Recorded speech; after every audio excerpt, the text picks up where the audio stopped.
नमस्कार मैत्रिणींनो, चला तर आपण खूप सुंदर अशी ब्लाऊज डिझाईन पाहणार आहोत। तर हे बघा, मी ब्लाऊजची उंची घेतलेली आहे 14, घडी आहे 9ची आणि 5.5 आपण शोल्डर घेतलेला आहे। त्यातला आपण 2.5 हा आपण गळा घेतलेला आहे आणि गळ्याची उंची आपण घेतलेली आहे हे बघा 9 इंच घेतलेली आहे। आडवे आपण 3 इंचवर आपण एक टिक केलेली आहे, रेष ओढून घेतलेली आहे आणि आता उभी एक आपण अशीच रेषा आखून घेणार आहोत। तर हे बघा, आता आपण व्यवस्थित असा पानगळा जो आहे तो आपण ड्रॉ करून घेणार आहोत, आखून घेणार आहोत ब्लाऊजवर। हे बघा अशा प्रकारे नंतर पलटी करून ते प्रेस दाबून घ्यायचं, म्हणजे दुसऱ्या बाजूला आपला ते आकार असा उमटन आणि त्याच्यावरून आपण आणखी आखून घ्यायचं आहे। नंतर जे आपले ब्लाऊज पीसचे कापड आहे ते ठेवून त्याच्यावर अस्तर ठेवायचे आणि त्याला आपण हे बघा असे व्यवस्थित असे करून त्याला टाचण्या लावून घ्यायच्या, कारण की आपले कापड सळसळीत आहे ते इकडे बाजूला होऊ नये म्हणून, व्यवस्थित अशी यावी म्हणून। आता याला आपण गळ्याला शिलाई घालून घ्यायची व्यवस्थित। हे बघा अशा प्रकारे चारी बाजूने आपण शिलाई घालून घ्यायची आहे। तर हे बघा आपण शिलाई घालून घेतलेली आहे आणि आता टाचण्या काढून घ्यायच्यात आपण। हे बघा आता व्यवस्थित असं करून आता गळ्याच्या आकाराबरोबर आपण तो कट करून घ्यायचा आहे गळा आणि त्याला छोटे छोटे कट देऊन घ्यायचेत, टिपकट होऊन द्यायची नाही कट घेताना। हे बघा अशा प्रकारे छोटे छोटे कट आपण देऊन घ्यायचेत।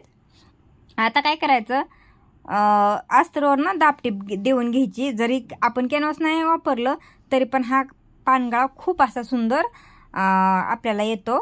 हे बघा खूप फिनिशिंगमध्ये सुंदर असा पानगळा आपला बनतो, कारण की आपण अस्तरवरून दाबटीप जर घेतली तर खूप सुंदर पानगळा आपला बनणार आहे। हे बघा अशा प्रकारे आपण दाबटीप देऊन घेतलेली आहे। आता ते व्यवस्थित करून घ्यायचं। हे बघा अशा प्रकारे व्यवस्थित करून घ्यायचं आणि आता गळ्याला आपण शिलाई घालून घ्यायची।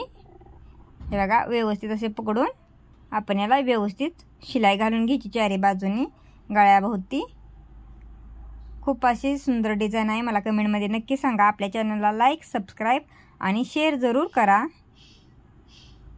हे बघा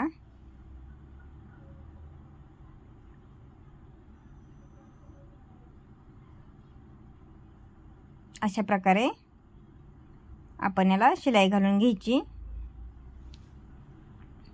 तुम्ही कोणत्याही कार्यक्रमाला ही डिझाइन शिवून घेऊ शकता, डेली यूज किंवा कार्यक्रमासाठी तुम्ही ही डिझाइन शिवून घेऊ शकता।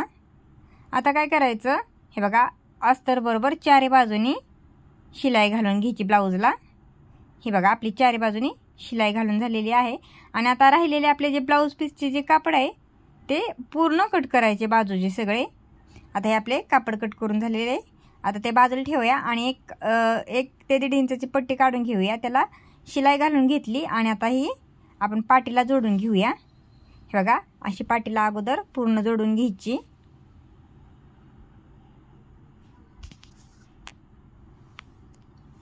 त्याला वरनं दाब शिलाई घालून घेतलेली आहे आपण आणि पलटी करून नंतर त्याला शिलाई घालून घ्यायची।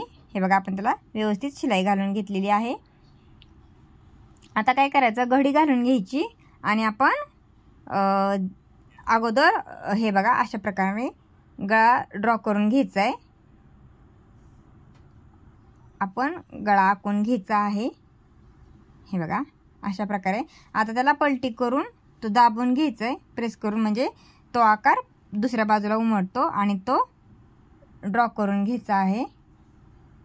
हे बघा अशा प्रकारे आता अगोदर आपण काय करायचं आहे, गळ्याला लेस लावून घ्यायची आहे। आपण जो गळ्याचा आकार दिलेला आहे त्याला आपण लेस घ्यायची जोडून। हे बघा आपण खाली जे आपले टोक होते तिथं दुमड घातलेली आहे। हे बघा अशा प्रकारे शिलाई घालून घ्यायची।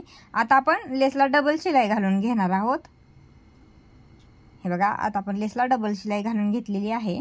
आता जो आपण चौकोन आखला होता त्याला आपण व्यवस्थित अशी लेस जोडून घ्यायची आणि कोपऱ्याला घडी देऊन घ्यायची, म्हणजे कोपरे व्यवस्थित असे निघतात। कोपऱ्याला लेसला घडी घालायची। हे बघा चौकोनी आकारामध्ये आपले कोपरे निघतात। हे बघा आणि ती लेस कट करून घ्यायची आपण। आता त्याला डबल शिलाई घालून घ्यायची। हे बघा अशा प्रकारे आपण डबल शिलाई घालून घ्यायची। आता जो आपण आकार दिलेला होता त्याच्यावर पण आपण लेस घ्यायची जोडून।